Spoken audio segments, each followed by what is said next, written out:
আসসালামু আলাইকুম। বাংলাদেশের সর্বপ্রথম অনলাইন ভিত্তিক ইঞ্জিনিয়ারিং স্কুল সফটম্যাক্স অনলাইন স্কুলের পক্ষ থেকে তোমাদের সবাইকে স্বাগতম জানাচ্ছি।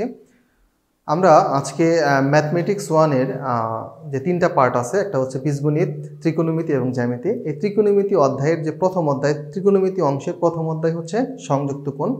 আমরা এই সংযুক্ত কোণ এই অধ্যায়টা শুরু করতে যাচ্ছি এবং এই অধ্যায়টা শুরু করার আগে আমাদের ত্রিকোণমিতির যে বেসিক থিম বিষয়গুলো আছে, যে বিষয়গুলো না জানলে আমরা আসলে ত্রিকোণমিতির সামনে আগাতেই পারবো না, সেই বিষয়গুলো আমরা সুন্দর সুন্দর সহজ সহজ টেকনিক ব্যবহার করে বিষয়গুলো জানবো। তাহলে আশা করি আমাদের জীবনেও এই সকল বিষয়গুলো কোনোদিন ভুল হওয়ার কোনো সম্ভাবনা থাকবে না। তাহলে আমাদের অধ্যায়ের নাম হচ্ছে কি সংযুক্ত কোণ।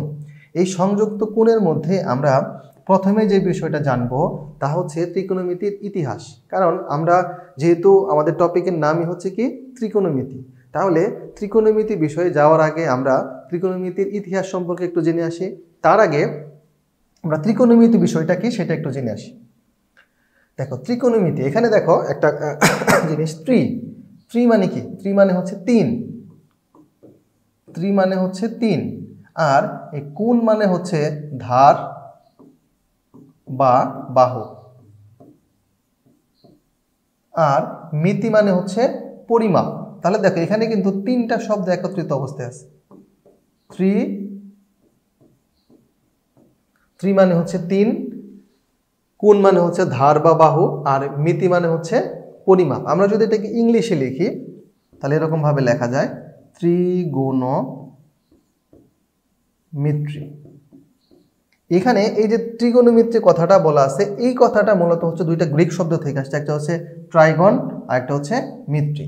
এই ট্রাইগন মানে হচ্ছে তিন কোণ, ধার বা বাহু বা কোণ একই বিষয়, আর মিত্রি মানে হচ্ছে পরিমাপ। তাহলে ত্রিকোণমিতি মানে হচ্ছে গণিতের এমন একটা শাখা, যে শাখায় মূলত এই যে আমাদের যে তিন কোণ, এই তিন কোণ নিয়ে আলোচনা করা হয় বা তিন কোণের পরিমাপ নিয়ে আলোচনা করা হয়, তাকে বলা হয় ত্রিকোণমিতি। আবার দেখো আমাদের একটা বিষয়, এটা যদি আমাদের একটা সামান্তরিক হয়, এই সামান্তরিকটাকে যদি আমি একদম মাঝখান দিয়ে দুইটা অংশ বিভক্ত করি, তাহলে দেখো এখানে আমরা তিনটা ত্রিভুজ পাচ্ছি। এই যে তিনটা ত্রিভুজ আমরা পাচ্ছি, এই ত্রিভুজটাকে বলা হয় হচ্ছে সমকোণী ত্রিভুজ। এই বিষয়টা কি? এই বিষয়টা নিয়ে মূলত হচ্ছে আমাদের ত্রিকোণমিতিতে আলোচনা। এটা আমরা পরবর্তীতে যখন ত্রিকোণমিতি অংশ আরো দেখব সেখানে দেখব। এবং দেখো এখানে আমাদের কিছু আমাদের এখানে ত্রিভুজ দেওয়া আছে। যেমন আমরা তো ত্রিভুজ বিভিন্ন রকম ভাবে জানি যে ত্রিভুজ বিভিন্ন রকম আছে। এখানে দেখো এইটা হচ্ছে আমাদের সমকোণী ত্রিভুজ। সমকোণী ত্রিভুজের একটা কোণ থাকে হচ্ছে কি 101 সমকোণ, আর বাকি কোণগুলো থাকে হচ্ছে সূক্ষ্ম কোণ। তাহলে এখানে দেখো, এবং এই তিন কোণের সমষ্টি সবসময় কত হয়? 180 ডিগ্রি। ত্রিভুজে তুমি এটা যে কোনো ত্রিভুজই হোক না কেন, যে কোনো ত্রিভুজ, সেই ত্রিভুজের তিন কোণের সমষ্টি কত হবে? 180 ডিগ্রি। আবার দেখো এখানে এইটা হচ্ছে সমকোণী ত্রিভুজ, যেখানে কি সবগুলো কোণই কি সমান।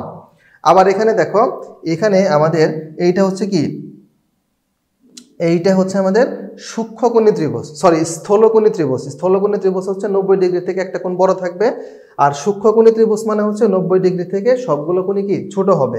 তাহলে এইটা হচ্ছে আমাদের সূক্ষ্মকোণী ত্রিভুজ, এইটা হচ্ছে সমকোণী ত্রিভুজ, এবং এইটা হচ্ছে আমাদের স্থলকোণী ত্রিভুজ। এই বিষয়গুলো আমরা অলরেডি জানি, আমরা পরবর্তীতে আরো দেখব। এখন আমাদের মূল যে আলোচনা সেটা হচ্ছে কি ত্রিকোণমিতির ইতিহাস। এখন তোমাদের মনে প্রশ্ন আসতে পারে যে ত্রিকোণমিতি আমরা কোথায় ব্যবহার করতে পারি বা ত্রিকোণমিতি আমাদের কেন প্রয়োজন? মূলত আমরা গণিতের বিভিন্ন ক্ষেত্রে এবং ফিজিক্সের বিভিন্ন ক্ষেত্রেও এই ত্রিকোণমিতিটাকে ব্যবহার করতে পারি। যেমন দেখো এখানে, যেমন একটা গাছ, এখন একটা মানুষ এখান থেকে আসতেছে। এখন এই গাছ আসলে, এই যে আমি যখন উপর দিকে তাকাচ্ছি, আমি কত ডিগ্রি অ্যাঙ্গেলে তাকাচ্ছি, বা এখান থেকে এইটুকু যেতে গেলে আমার কতটুকু উপরে উঠতে হবে, ভূমি বরাবর সে কতটুকু আছে, কতটুকু অংশ মাটির নিচে আছে, এই সমস্ত বিষয়গুলো কিন্তু আমরা ত্রিকোণমিতির বিভিন্ন সূত্র ব্যবহার করে এই সমস্ত মেজারমেন্ট কিন্তু এখান থেকে করতে পারি।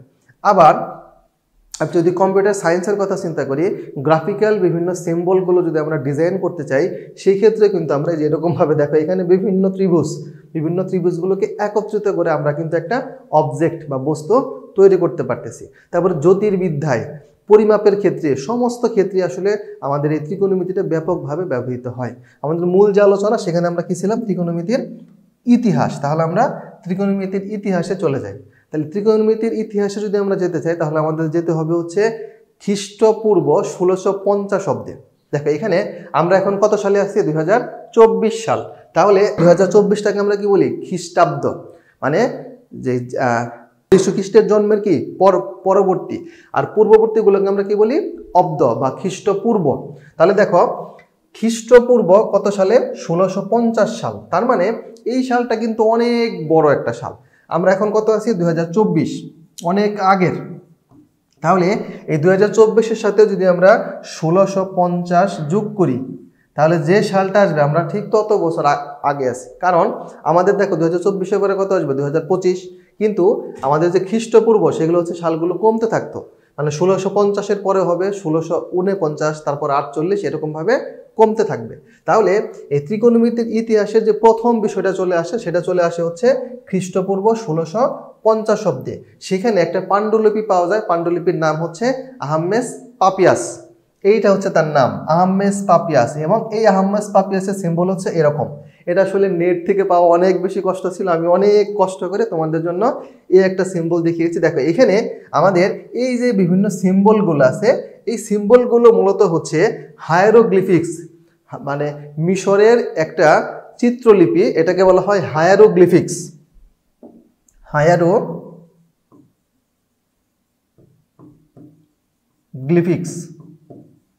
হায়ারোগ্লিফিক্স এই ভাষা দিয়ে মূলত বা এই অনুলিপি দিয়ে মূলত আমাদের এই যে আহাম্মেস পাপিয়াস এই বিষয়টা লেখা। এখানে পাথরের বিভিন্ন ফলক থাকে, সেই ফলকগুলোকে খোদাই করে এই যে এরকম ভাবে, এইটা হচ্ছে হায়ারোগ্লিফিক্সের বিভিন্ন সিম্বল। যারা কম্পিউটার সায়েন্স বা ইলেকট্রিক্যাল বা ইলেকট্রনিক্স আছে তারা পরবর্তীতে ডিজিটাল ইলেকট্রনিক্স 1 পড়বে বা শুধু ডিজিটাল ইলেকট্রনিক্স পড়বে, সেখানে তোমরা এই বিষয়গুলো সম্পর্কে আরেকটু জানবে। হায়ারোগ্লিফিক্স, তাহলে এইটা হচ্ছে পাথরের উপরে খোদাই করে বিভিন্ন লেখা হতো, এটাকে বলা হয় মিশরীয় চিত্রলিপি বা মিশরীয় অনুলিপি। মিশরীরা প্রথমে এই হায়ারোগ্লিফিক্স এই ভাষাটার বা এই অনুলিপিটার উদ্ভব করে। এবং এই যে আমাদের যে আহাম্মেস পাপিয়াসের মধ্যে যে পাণ্ডুলিপিটা পাওয়া যায় সেখানে সেকেট নামে একটা শব্দ ব্যবহার করা হয় সর্বপ্রথম, সেকেট। এই সেকেট শব্দটাই হচ্ছে মূলত এই যে ত্রিকোণমিতি যে আসতেছিল সেটা প্রথম একটা ভাষা, ত্রিকোণমিতি রিলেটেড প্রথম একটা ভাষা এই সেকেট শব্দটা ব্যবহার করা হয়। এখন সেকেট বিষয়টা কি সেটা আমরা একটু জানি। দেখো মিশরে আমরা কি জানি পিরামিড আছে, এখন এই যে পিরামিড হচ্ছে এরকম একটা চিত্র, এইটা হচ্ছে কি পিরামিডের একটা ছবি। এখন এই সেকেট কথাটা কিভাবে আসলো বা এটা মানে কি সেটা আমরা একটু বুঝি। দেখো এইটা একটু খেয়াল করো। এখন এই যে আমাদের যে পিরামিড, এই পিরামিডের মধ্যে দেখো আমাদের এখানে কি আছে, তল আছে, বাহু আছে, তাই না? তাহলে এইটুকু হচ্ছে আমাদের কি তল, এইটা হচ্ছে ভূমি। এখন এর সাপেক্ষে যদি আমরা এইটুকু হচ্ছে কি সম্পূর্ণ পিরামিড, এখন এর সাপেক্ষে এইটুকুকে নিয়ে যদি আমরা একটা ত্রিভুজ কল্পনা করি তাহলে দেখো টোটালটুকু আমাদের কত, সরি এই অর্ধেক এইটুকুকে নিয়ে তাহলে টোটাল আমাদের কত 360, আর এইদিকে মনে করো আছে হচ্ছে কত 250। তাহলে আমরা এইটাকে যদি অর্ধেক করি তাহলে দেখো তো একটা সমকোণী ত্রিভুজ পাচ্ছি না? এখানে কিন্তু আমরা একটা সমকোণী ত্রিভুজ পাচ্ছি যার এই কোণটা কি 90 ডিগ্রি, এই কোণটা কত 90 ডিগ্রি। তাহলে দেখো এই যে আমাদের এই 360, এইটাকে যদি আমরা অর্ধেক করি কত হবে 180, আর উপরের দিকে আমাদের কত আছে 250। এখন এক সেকেন্ড মানে হচ্ছে আমাদের এই যে তল, মানে পিরামিডের যে কোণের পরিমাপ বা তলের পরিমাপ, এটাকে বলা হচ্ছে সেকেন্ড। এবং এই যে তলের যে পরিমাপ এটাকে যখন আমরা কোট্যানজেন্টে প্রকাশ করি, বা এই সেকেন্ড কথাটার মানে হচ্ছে এই যে আমাদের যে পিরামিড, এই পিরামিডের যে তলের যে কোট্যানজেন্টের মান, এটাকে মূলত বলা হচ্ছে সেকেন্ড। কোট্যানজেন্ট মানে হচ্ছে কট, সেটা আমরা পরবর্তীতে দেখব। তাহলে দেখো এই যে এই সেকেন্ড কথাটা কিন্তু আমাদের কোট্যানজেন্টের সাথে কি রিলেটেড। তাহলে কোট্যানজেন্ট কোথায় ব্যবহার করা হয়? ত্রিকোণমিতিতে। তাহলে আমাদের প্রথম যে শব্দটা সেটা আমরা কত সালে পেলাম? সেই শব্দটা আমরা পেলাম হচ্ছে 1650 অব্দে, তার মানে এটা কি খ্রিস্টপূর্ব। তাহলে দেখো কত হাজার বছর আগের কথা। আচ্ছা, এর পরবর্তীতে আরেকটা উল্লেখযোগ্য ঘটনা ঘটে। এরপরে হচ্ছে আমাদের খ্রিস্টপূর্ব 200 অব্দে। তাহলে দেখো মোটামুটি কিন্তু আমরা কত 1350 অব্দ পরে চলে আসছি। খ্রিস্টপূর্ব 200 অব্দে গ্রিক জ্যোতির্বিদ নিকায়ার হিপ্পারকাস, ওনার নাম হচ্ছে নিকায়ার হিপ্পারকাস, এবং ওনাকেই মূলত ত্রিকোণমিতির জনক বলা হয়। এই যে হচ্ছে ওনার ছবি। এখন এই ছবিগুলো হচ্ছে মূলত এটা হচ্ছে বাস্তব কোনো ছবি না, ওনার ছবি এটা না, এটা হচ্ছে ধারণা করে যে ওনার গঠনগত যে বৈশিষ্ট্যগুলো ছিল তার উপরে ধারণা করে এই ছবিটা আঁকা হয়েছে। উনি যা একজাক্ট এরকমই ছিল বিষয়টা এরকম না, হয়তো বা কাছাকাছি লেভেলের ছিল। তাহলে নিকায়ার হিপ্পারকাস উনি সাইন তালিকার অগ্রগামী একটা তালিকা তৈরি করেন। সাইন তালিকার কি অগ্রগামী একটা তালিকা তৈরি করেন। এখন এই যে আমাদের যে সাইন তালিকার যে অগ্রগামী তালিকা, এইটা মানে হচ্ছে সাইন তালিকার পূর্বে তিনি আরেকটি তালিকা তৈরি করেন, যাতে ভিন্ন ভিন্ন কোণের জন্য জ্যা, আমরা জ্যা মানে তো জানি, জ্যা এবং তার সংশ্লিষ্ট চাপের মান তৈরি করে তাকে কি করেন ছকের মাধ্যমে সাজান। এবং এই যে তিনি ছকের মাধ্যমে সাজান, এর উপরে ভিত্তি করেই মূলত আমাদের ত্রিকোণমিতি প্রতিষ্ঠিত হয়। এবং এই যে আমাদের যে সালটা খ্রিস্টপূর্ব 200 অব্দ, এই সালটাকে বলা হয় হচ্ছে ত্রিকোণমিতির জন্মসাল। এটাকে বলা হয় হচ্ছে ত্রিকোণমিতির জন্মসাল। এছাড়াও ওনার আগে 300 অব্দে ইউক্লিড, ওনার আগে মানে ওনার আগে হচ্ছে খ্রিস্টপূর্ব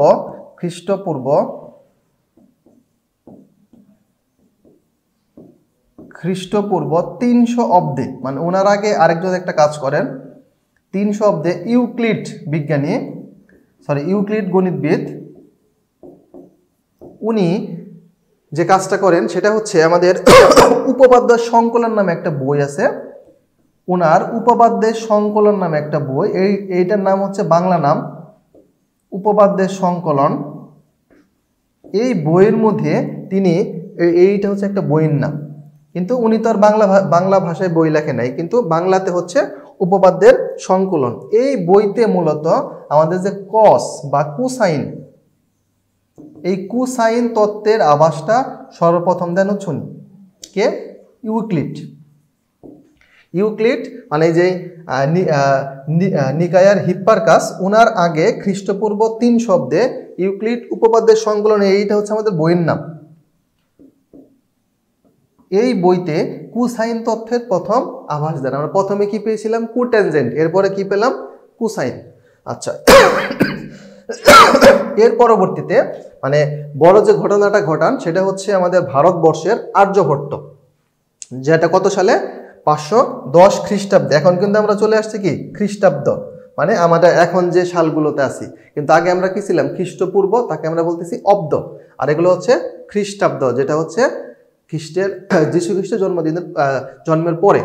ভারতীয় গণিতবিদ আর্যভট্ট বৃত্তের অর্ধ যে, মানে বৃত্তের যে অর্ধ যে আছে তার একটা নাম দেন, সেই নামটা কি দেন জিভা বা জেভা। এটা একটা নামকরণ করেন উনি, এইটা হচ্ছে আর্যভট্ট। সেই বৃত্তের অর্ধজয়ের নাম কি দেন জিভা বা জেভা। পরবর্তীতে এই নামটা আমাদের এই যে জিভা বা জেভা, এই নামটা পরবর্তীতে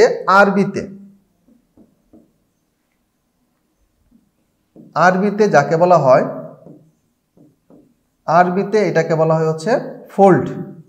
আরবিতে এই নামটাকে কি বলা হয়, আরবিতে এই নামটাকে বলা হয় হচ্ছে ফোল্ড। ল্যাটিনে এই নামটাকে বলা হয় হচ্ছে, ল্যাটিন ভাষায় এই নামটাকে বলা হয় হচ্ছে সাইনাস। এবং পরবর্তীতে দ্বাদশ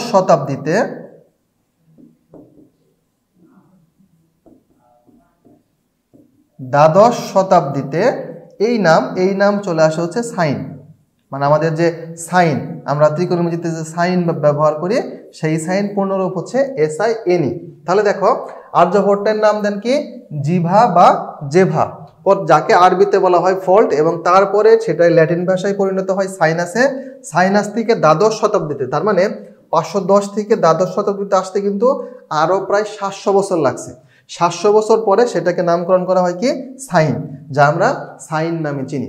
এরকমভাবে একটা একটা প্রথমে চলে আসলো কোট্যানজেন্ট, এরপরে চলে আসলো কস, এখন আমরা কি পেয়ে গেলাম সাইন। এরপরে আর্যভট্টের পরে 1250 সালে, ওনার জন্ম হচ্ছে 1201 সালে, নাসিরউদ্দিন শাহ, পারস্যের গণিতবিদ নাসিরউদ্দিন শাহ ত্রিকোণ পরিমাপের বিভিন্ন পদ্ধতির ব্যাখ্যা দেন। এতক্ষণ আমরা কি পাচ্ছিলাম, আমরা সাইন পেয়ে গেছি, কস পেয়ে গেছি, কট পেয়ে গেছি। এর পরবর্তীতে ত্রিকোণ পরিমাপ, মানে যে 3টা কোণ, এই 3টা কোণ যে পরিমাপ করা হবে তার উপরে তিনি বিভিন্ন ব্যাখ্যা প্রদান করেন। কে? নাসিরউদ্দিন শাহ। কত সালে? 1250 সালে, এবং ওনার জন্ম হচ্ছে সালে। এর পরবর্তীতে 1533 সালে জার্মান গণিতবিদ রিজিও মন্টেনাস, নামগুলো কিন্তু একটু কঠিন, রিজিও মন্টেনাস আধুনিক ত্রিকোণমিতির ত্রিকোণ পরিমাপের বিভিন্ন পদ্ধতির ব্যাখ্যা দেন। প্রথমে ব্যাখ্যা দিয়েছিল কে? নাসিরউদ্দিন শাহ। এর পরবর্তীতে যে আধুনিক ত্রিকোণমিতির প্রচলন সেখানে মূলত শুরু হয়ে হচ্ছে এই 1533 সালে। কার মাধ্যমে? জার্মান গণিতবিদ, উনার হচ্ছে চেহারা রিজিও মন্টেনাস, ওনার মাধ্যমে হচ্ছে আধুনিক ত্রিকোণমিতির যে তিনটা কোণ আছে এই তিনটা কোণকে কিভাবে পরিমাপ করা হবে তার উপরে ভিত্তি করে তিনি বিভিন্ন পদ্ধতির ব্যাখ্যা দেন। এবং তারও পরে মূলত ত্রিকোণমিতির সর্বপ্রথম যে শব্দটা ব্যবহার করা হয় সেটা হচ্ছে ওনার মাধ্যমে। এইটা হয়তো বা সরাসরি ওনার ছবি। কত সালে? 1595 সালে গণিতবিদ বার্থোলোমিও পিটিসকাস, ওনার নাম হচ্ছে বার্থোলোমিও পিটিসকাস, উনি হচ্ছে সর্বপ্রথম ত্রিকোণমিতি শব্দটা ব্যবহার করেন। ওনার একটা ত্রিকোণমিতি একটা বই আছে, সেই বইতে। এইটা হচ্ছে সেই বই। দেখো এই যে এখানে লেখা আছে বার্থোলো, এই যে বার্থোলো মানে হচ্ছে এই যে বার্থোলোমিও। এরপর দেখো এই যেখানে তোমরা দেখতে পাচ্ছ কিনা, অনেক আগের যেহেতু এই জন্য এটা বোঝা যাচ্ছে না, ত্রিকোণমিতি নামে একটা শব্দ কিন্তু এখানে দেওয়া আছে। এই বইতে বার্থোলোমিও পিটিসকাসের বইতে সর্বপ্রথম 1595 সালে এই ত্রিকোণমিতি এই শব্দটা প্রথম পাওয়া যায়। তাহলে দেখো আমরা প্রথমে শুরু করেছিলাম কত সালে? 1650। এরপরে কিন্তু সেটা ছিল কি খ্রিস্টপূর্ব। এরপরে আমরা 3 শব্দে পেয়েছি একটা, তারপরে 200-তে পেয়েছি। এরপরে হচ্ছে 510 সালে বা 510 খ্রিস্টাব্দে গিয়ে আমরা আর্যভট্টের মাধ্যমে একটা আপডেট পেয়েছি। তারপরে আমরা 1200 সালের দিকে নাসিরউদ্দিন শাহের মাধ্যমে একটা আপডেট পেয়েছি 1250 সালের দিকে। এরপরে হচ্ছে 1533 এবং 1595। তাহলে দেখো এই হচ্ছে মূলত আমাদের ত্রিকোণমিতি কথাটা কিভাবে আসছে তার ব্যাখ্যা, যে ত্রিকোণমিতি বিষয়টা আমাদের আসলে কিভাবে আসলো। সর্বপ্রথম এই ত্রিকোণমিতি, এতক্ষণ কিন্তু আমরা কোট্যানজেন্ট দেখেছি, সাইন তত্ত্ব দেখেছি, কোসাইন তত্ত্ব দেখেছি, কিন্তু সরাসরি যে ত্রিকোণমিতি শব্দটার ব্যবহার সেই শব্দটা কিন্তু সর্বপ্রথম করে হচ্ছে এই বার্থোলোমিও পিটিসকাস। ওনার একটা বই আছে, সেই বই হচ্ছে এই যে এরকম ভাষায় লেখা। এটা মানে নামটা সরাসরি ইংরেজি কোনো নাম না, বিশাল বড় একটা নাম। সেই নামের মধ্যে সর্বপ্রথম তিনি ত্রিকোণমিতি এই কথাটা সর্বপ্রথম ব্যবহার করেন। এই হচ্ছে আমাদের ত্রিকোণমিতির ইতিহাস। এটা তোমাদের পরীক্ষাতে জীবনে আসবে না, কিন্তু আমাদের জানার জন্য, যে আমাদের জানতে হলে কি হয়, আমাদের ইতিহাসটা যদি আমরা জানি তাহলে আমাদের যে পড়াশোনার যে আগ্রহ, সে আগ্রহটা বৃদ্ধি পায়। তাহলে আশা করি ইতিহাসগুলো বুঝতে পেরেছে সবাই। ধন্যবাদ সবাই।